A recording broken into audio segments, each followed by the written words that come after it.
Hello everybody and welcome. It's really exciting to see so many of you in the room, and I have to tell you today there's no slackness for the wicked, because we're going to work straight through afternoon tea. So can I just say we've really got a stellar panel today with extraordinary people, and I could have cut them short because I forgot about afternoon tea, but I've decided not to. So if you're absolutely desperately urgent for a tea, pop out at 3, but do it unobtrusively and don't muck up the flow. Anyway, aside from my housekeeping, I really am delighted to be here today. I stand really here today with you, and I think maybe I should go to the first slide. I'm really, really interested in where I want to start is I really want you all to think about why you're here. It's quite an extraordinary audience in this room. It's one of, in some ways, the opportunity to have people represented from every sector, looking at the guest list of the people who are sitting here. And each of you come with a different reason for why you're here. And I really want you to take the first 2 or 3 minutes to write down, why are you here? What do you want to get out of this session? I've deliberately set it up because I want this session to provoke you. I want this session to stretch who you are and what you're doing. I want us to move from being complacent and self-congratulatory, which I think philanthropy so often is, to really asking questions about what we're going to do to ensure and engender the impact that we so often claim, and I have to say I think so rarely deliver. So please write down for me a sentence, because I want to ask you again, why are you here? People from government, why are you here? People from philanthropy, people from the not-for-profits, what are you doing in this room? Why is this topic of interest?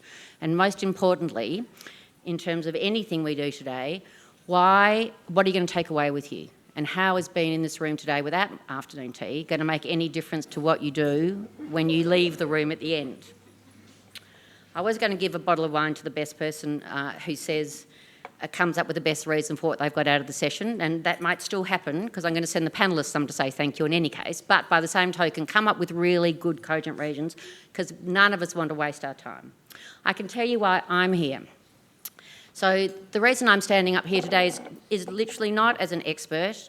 Masterclass is a misnomer.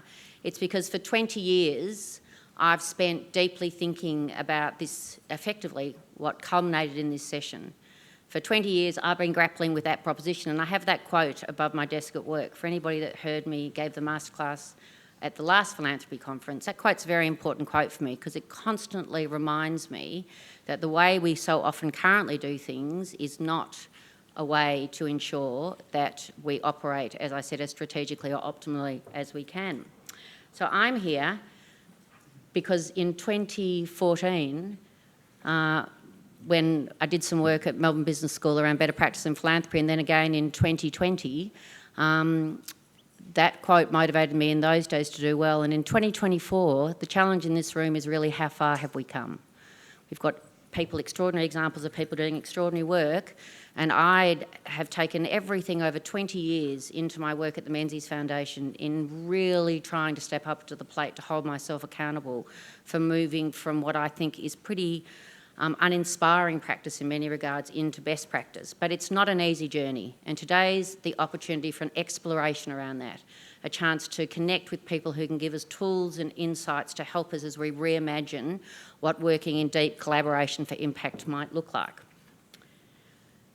Just quickly referencing the 2020 report, and it's interesting, this was 2014 and 2020 data, and the next 5 years is next year, and I was thinking when I was doing this presentation, oh my God, could I possibly face going back and doing it again? But what I wanted to say is what was really interesting for me that came out of the 2020 report, and you can see it didn't really change much between 2014 and 2020, is we still lack ambition in Australia in terms of philanthropic practice. So just using pretty simply sort of ways of thinking about it. Conventional is more transactional philanthropy, funding programmatics, short-term, small grants, not large amounts of money. Venture's more an indication of moving towards pay what it takes, supporting individual not-for-profit organisations. And catalytic is more strategic. And yet you can see from the data that very few foundations in 2020 thought of themselves as catalytic, and I wonder how much that data's changed since. And most worrying of all, 32 and then 31% declined to even classify what they are. Now, if you don't know what type of philanthropy you're practicing, and you can't understand the way that you operate, I'm not sure how you're positioned to be strategic. And to be honest, once again, I really think it's important to note I'm not pejorative or have a view on whether anybody should choose to be conventional or venture or catalytic in orientation. But what I think we really have to hold ourselves to account for, and this goes for not-for-profits too, in terms of the sort of support you're looking for and the way you're building platforms or programs that you're eliciting support for, you've got to be really clear about what the principles are that underpin the approach that you want to take. You've got to be able to articulate the difference between a programmatic ask versus a more catalytic systemic play. And as I said, this data from 14 and 20 seems to indicate that there's still not necessarily a lot of really deep understanding across the for-purpose community about how to go about doing that. The other thing that really struck me in that report was risk. You can't be systemic, you can't work systemically unless you have a high appetite for risk, as we'll explore. And as you see, 17% in 1920 of those who took part in this survey thought they had any sense of a high tolerance for risk. Well, anybody sitting in this room who doesn't appreciate that how you talk to your boards about risk, how you understand risk, how you build risk into the platforms that you're seeking to support or to fund, then, as I said, you're a long way from really deeply working around what a systemic change agenda might look like.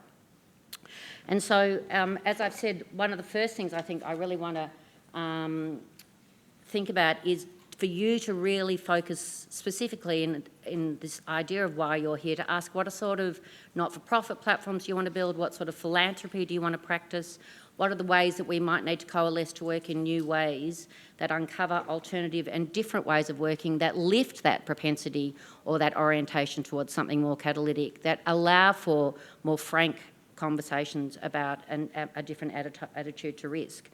And the reason why this is so important today, and Kai and I were just having this conversation, I've no doubt he'll say it very eloquently when he gets on the stage, is the problem is that we are now facing really significant crises that transcend, and I'm not going to go into a huge spiel about that transcend working in siloed ways, that if there is ever a time, now is the time to acknowledge that we need to have a fundamentally different attitude and a different aptitude for working systemically. Now, I found these two slides very useful when I talked about what systems change was with my board, and I'm not going to go into enormous amounts of detail about what these are, but when you get the pack and if you want to chat to your board, because so much of this breaks down in terms of governance and the board's propensity to understand what you're doing and to support your ambition in this regard, then these sorts of slides, I think, are easy ways of talking about what it is to work systemically. Which is this idea, for instance, in this slide of going from sort of reconfiguring and transforming, shifting in order to, as I said, address and solve problems. This is a very useful conversation to have with your board about what systems change looks like and the type of way that you might need to approach it and what you might need to build around in order to support it. So really, the whole premise of this conversation for me today and then exploring this in more detail with the panellists is, what would having a systems orientation mean for you? And the point that I really want to make today is irrespective of what it is that you decide that you want to be, irrespective of what your platform is, of how you operate, irrespective of the way you currently work, irrespective whether you're a small not-for-profit seeking money for programs, if you're a philanthropist who funds short-term, for small grants, it doesn't matter. The one message to take away from this is having a systems orientation in asking how what you do is oriented in terms of a systems lens is going to dramatically improve how strategic you are, both in describing who you are and what you are in the sector and positioning yourself to have clarity around what that means, and then being able to identify the impact that you're seeking to have. And these are just some of the things that the Menzies Foundation have really realised in working or bringing a systems change lens to how we think. Things like achieving lasting change, amplifying impact, expanding learning. These are all the things that should sit really, I think, at the heart of what it is you want to be, irrespective of what you do, and also provide an argument about why you might want to move from where you are now to where you might want to go to work systemically. And these are the sorts of things that I've found have resonated very strongly with my board. When I say to my board, do we want to make a difference? How do we describe success? What does impact look like?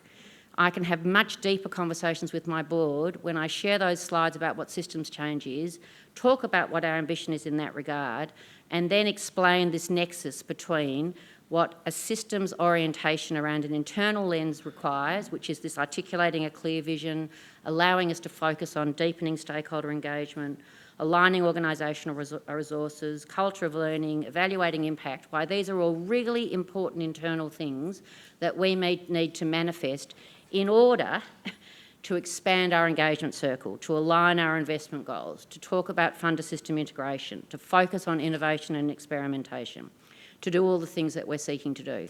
So once again, I'm hoping that this slide is useful to you when you go back to your own boards and your own governance and your own internal strategy process that allows you to say, if we do these things internally, we have an orientation to these things externally, we're going to have a better chance of describing who we are and where we are in the world. Now, for those who are interested in working specifically at systems change, I share the whole point of this presentation is to really draw on some of the really extraordinary Australian and global expertise in this space. It's really hard to do this work alone, sitting at your desk in your foundation. It's absolutely imperative that we realise how important it is to work with the expertise that exists. And today is an exploration of some of the expertise the Menzies Foundation's been working with and the profound impact it has had on us to work systemically.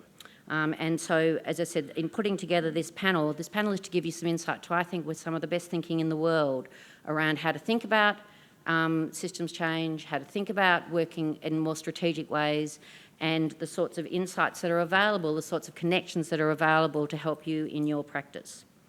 Quickly, before I get on to the Menzies case study, the other thing I think that's a useful lens into this type of thinking is how do we think about what systems change platforms are? You know, when I first started trying to articulate this for my board at the Menzies Foundation, it was pretty challenging in terms of just explaining what systems change is. It's a big, hairy concept. It's hard to get your fingers dirty with. It's difficult for people to get a sense of how it might come together or to explain different approaches.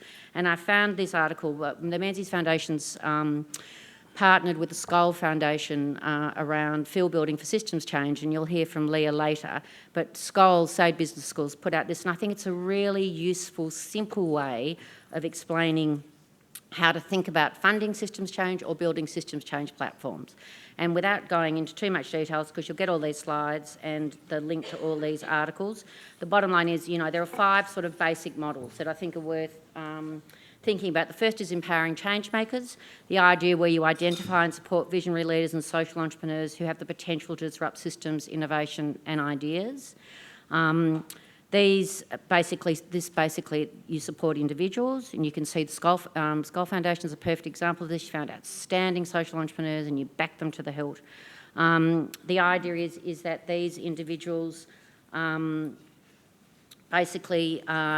back them, you fund them, you expect them to have an exponential change on the system.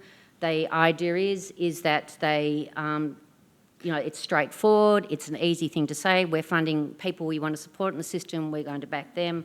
There's some challenges around it though in terms of what it looks like at scale. There's challenges around how do you integrate, and I've sat in the Skoll World Forum and listened to extraordinary social entrepreneurs, but there's no alignment necessarily around the system. So in all of these there are pluses and minuses, but the important thing is to understand the differences in them and to think about how that you approach them in terms of the platforms that you're building or that you're funding. To be honest, at the Menzies Foundation, we use bits of all of them, and I'll explain that in a minute. The next idea is scaling up, find a great initiative, basically scale up. We've all heard about that one before. There's this coordinating actors. I see, it's interesting in philanthropy, I see a lot of conversations and a lot of pats on the back about people bringing grant seekers together to have conversations. I really question the value of that. To me, it's like a tiny, tiny step in what it means to coordinate actors. And as I said, I haven't got time today, but to do a deep dive into that, coordinating actors requires a fundamentally different disposition. It's about funding the spaces in between. Convening just doesn't cut it. The second thing is this exploring and experimenting, which is something that lies very much at the heart of how the Menzies Foundation works. It emphasises the creation and testing of new technologies, and I deliberately say technology because emerging technologies are reframing the way we think about impact. This idea of everything being around influencing government policy. I think is highly spurious and questionable in terms of what technology means, and I'll talk about a case study about that in a minute. But I think this idea of exploring and experimenting and how we build innovation pipelines, which I'm looking forward to Chris commenting about later, is a fundamentally important way of thinking about systems change, but it requires us to work differently, fund differently, and think differently if we're going to build those platforms. And finally, there's scaling deep. So many of the big foundations, I think, work around scaling deep. They've got the resources to do it. It's about incremental change, normally it's sort of with institutional players in the system. It's a very legitimate way of thinking about what systems platforms might look like, but you need a lot of resources and it takes a lot of time. So the idea of really sharing those 5 models is there are different lenses into systems change. There isn't just one way of thinking about it or one way of going about it. What's important is that the people in this room, you understand those differences. You think about where those levers might make sense in terms of what you're doing, and you're deliberate in terms of deeply understanding what you're doing. There's no serendipity about it. You actually plan it. And as I said, at the Menzies Foundation, and we're only started on the journey, and I can tell you it's a hairy and audacious ride. In no ways do I stand here and say we've done a brilliant job, because we are absolutely taking very seriously our obligation to be very clear about what our strategy is. If in addition to me asking you what you're doing sitting in this room, I asked you in one word to define your strategy for your organisation, how many of you would do that in a way that really deeply conveyed who you are and what you're doing in the world? When I say that question to philanthropists, they say, well, we fund, I don't know, we give away $5 million a year for grant, this number, 200 grants for whatever. That's not a strategy.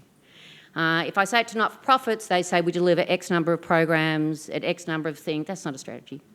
So the one thing that's absolutely imperative is that we pay much more attention to strategy and we understand the tools and things that underpin strategies to explain how we're going to achieve what we want to achieve.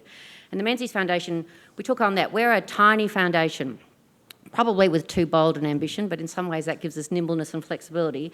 You know, we have a $30 million corpus. I have a $2 million budget a year, and I have 2.6 FC.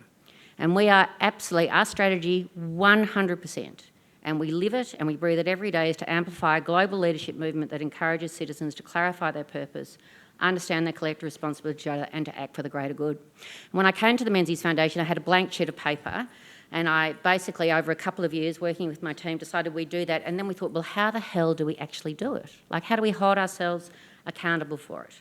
And so we decided that we had a responsibility to measure how we were amplifying the movement. And we basically developed something called, I said to my board, if I can show you that I'm increasing the access of the numbers of people to the leadership movement that we're supporting, and I can show you that that is exponentially increasing in terms of the work they're doing, then I am delivering my promise to you to amplify leadership movement. But it took me a year of deep interrogation to work out how I could do that in a way that, hand on my heart, I could say I could demonstrate that. So we came up with the Menzies Foundation viral coefficient, where we mention virility. We track every point of transaction and the transformational of that transaction across every single thing we do at the foundation. And last year, hand on heart with line of sight, I can tell you 2,700,000 people connected in some way with the work of the Menzies Foundation and thought about their leadership, their purpose, and acting for the greater good. So how do we do it? Well, the Menzies Foundation theory of action involves every facet of our work into pulling all that we do into alignment around a line of sight that ensures that we're focused on that leadership movement. We're deeply vested in interrogating best practice in philanthropy, in working with people like Ingrid and Chris and others globally around deeply understanding what best practice in philanthropy is, in learning from peers not just in Australia but globally. We deeply work in the Menzies leadership discourse, where I'm not going to go into a huge amount of detail, but we have all sorts of activities and all sorts of contents that's about generating the discourse. We see capital as absolutely fundamental. We do not make any grant at the Menzies Foundation that isn't aligned with how we unlock capital at scale to build catalytic, sustainable practices. Our whole investment policy, there's a 3-series podcast on how we've moved our whole investment policy for an impact investment lens, but everything we do at the foundation, frankly, is centred on those C, contribute pots of money where we can use our corpus to build sustainable catalytic platforms that are funded beyond just our support. And finally, we build incubators around key leadership challenges to continue to generate and deepen our understanding of leadership in order to be instrumental in the leadership discourse. We see ourselves as system entrepreneurs. You know, how does I would be surprised if there were many people sitting in this room that had a budget that was less than mine, basically. So how, with a budget of $2 million, which is we run everything with $2 million a year, how do we go from that to an ambition to amplify leadership movement, not just in Australia but in the region? And we've come to this idea that we're system entrepreneurs. A system entrepreneur is a central gear, the catalytic force that creates momentum among all other actors working on a particular social issue. We position ourselves and we cultivate our skills, not always easily, but we cultivate our skills to be facilitators, diplomats, honest brokers, to create a climate of shared understanding. There's this big debate in philanthropy at the moment about equity and power. And in some ways, I think it's a serious misnomer. I certainly appreciate the power dynamics in the funding relationship, but in terms of the work at the Menzies Foundation, it is not possible for us to be, or to build the containers for change, to be the system entrepreneur if we don't sit in equal partnership with the people, the collaborators that sit at the table. So although we could have a whole session of that without going into too much detail, there are moments where the money is the problem, but we do everything to take the money at the table. And I think the problem is that debate has meant that there are too many in philanthropy who are reluctant or nervous about the nexus of that power relationship to step into the challenges of it and navigate what it looks like to really deeply work in collaboration. You would have thought or tried, it would have been nice if the line was a straight line, but in fact our experience of as working as system entrepreneurs is much more aligned with the line above.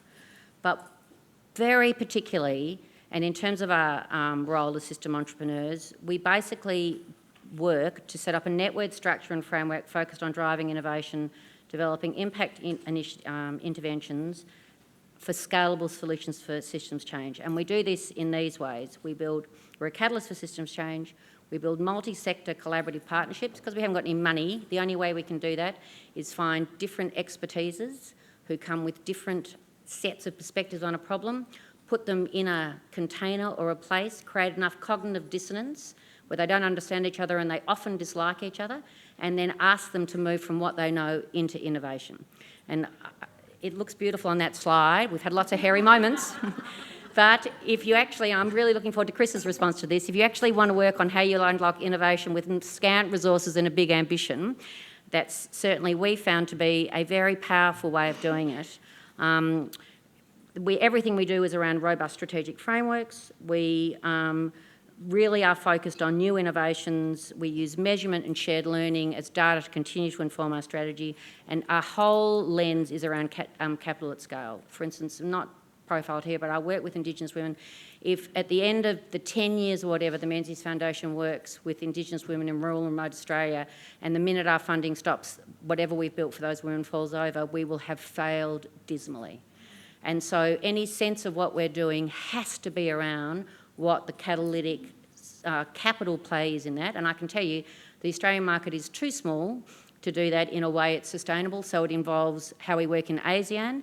And as I said, for a foundation with, as I said, $2 million a year and a corpus of 30 million, that might sound ridiculous, but it's not ridiculous when you set up frameworks and practices that actually allow you to come up with solutions that the market seeks and wants.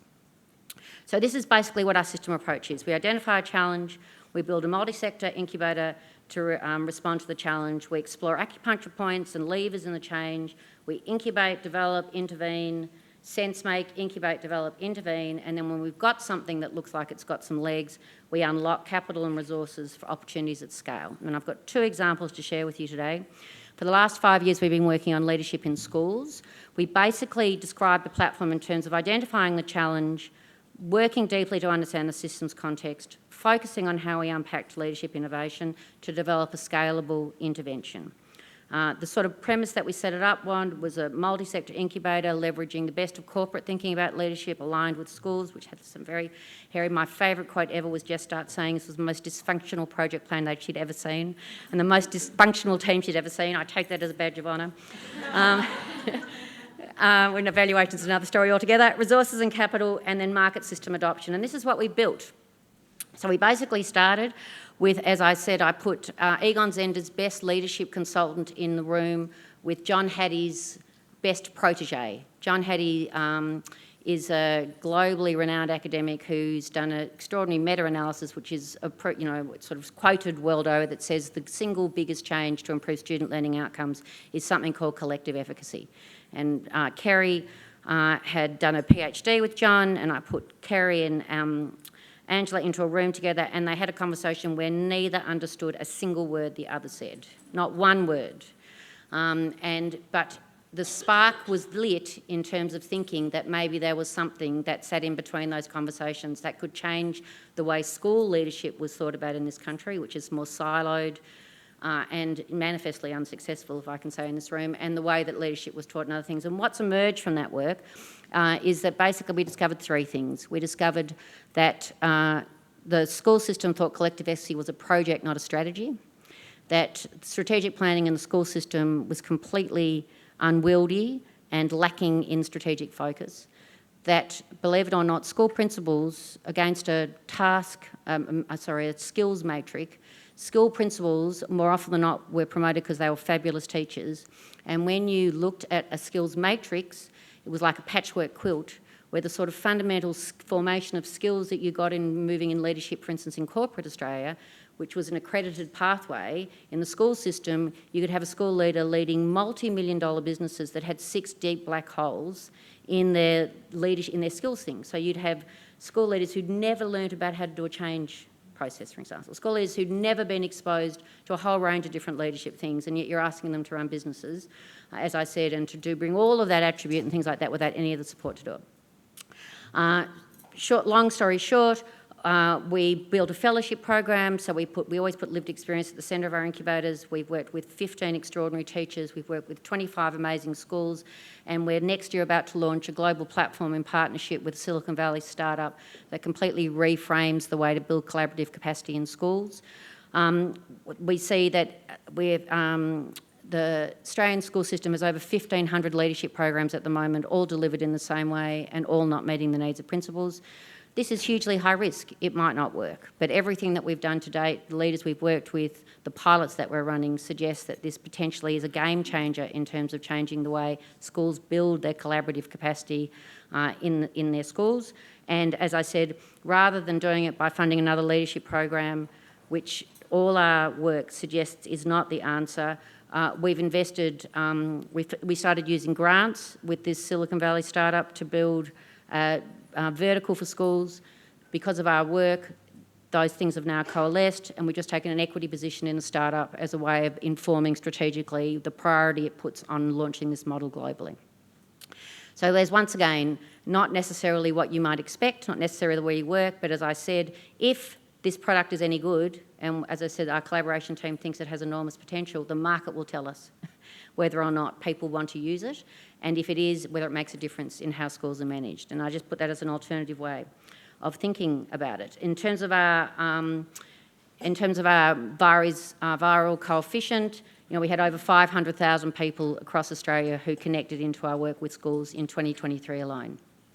The other one I just want to talk to you about was work we're doing with community resilience and how this has emerged, because sometimes it's really hard to know where to start. We basically are interested in community resilience and the role of citizen leadership. We're interested in culture, capability and governance and capital. We're working and thinking about the number of ways that ought to come together, and we're focused on citizen leadership. We're interested, not doing as much work yet as I'd like, on entrepreneurship and economic development, and we're also thinking about robust democracies, because that's so much at the heart of actually what builds community resilience. And the sort of play that we've had over the last 4 or 5 years has played out in this sort of system approach. We started with a tiny digital project coming out of the bushfires. We did a project with JSS and Collaboration for Impact about climate justice. We did some work around Web3 financing with the Criterion Institute, and that's coalesced next year in a platform where we're working around building a citizen leadership and community resilience progress across Tasmania. We're doing another platform working with 9 rural leadership programs in Victoria and Leadership Victoria. We're doing another platform working with Kai, who you'll hear from later, around culture particular and robust democracy. And we'll be pulling together all of those collaborators into an overarching collaboration play to learn from each other, to experiment, to understand how what we learn and what we do informs the whole. And then we'll be actually thinking about what a national model is that deals with both at the cultural level, at the capability level, and then through Web3 financing, hopefully DAOs. I don't know if the Wellbeing Protocol's in the room. Yes, fantastic. So we've just funded a project with the Wellbeing Protocol because they're the bridge between Web 2 and Web 3. But what the foundation brings to this conversation is we bring that opportunity, that aptitude, that desire to think about things from a systems lens, to respond to opportunities that emerge, to not just fund one organisation and play it that way, but to bring all those different ways about thinking systems change into coalescence. And our job is to be that collaboration, supporter, in-between networker, facilitator that lets Kai sit with Anna, sit with Leadership Victoria, sit all together in coalescence to learn from each other, to appreciate the importance of actually what it is we're trying to build together at the systems level. And so, I think, God help me, where's my thing? Am I on time? Oh, I'm just on time. I think we'll hold off questions at this point because this is really just to set the parameters of what's possible, to encourage you to think in different ways to how you're thinking, to show that it is possible to actually do this, that it's not about how much money you are or how big you are. It's about your ambition, your disposition, your risk profile. It's about all those things that really are the things that make the biggest impact. So if you're small, if you're large, the challenge is the same. How do we start to appreciate the importance and significance of building these platforms? One of the key people in that regard, who I think, Ingrid, when I was thinking about my 20 years in doing this, I think I've probably known you for almost 20 years, Ingrid, which is pretty frightening. But I do think that Ingrid is doing some of the most exciting work, not just in Australia but globally. Ingrid's Challenge-led Innovation Pack was mind-blowing for me because it was the most marvellous synthesis of things that I was doing without really articulating them in a way, and I'm just so delighted to be able to bring Ingrid to you today. So Ingrid.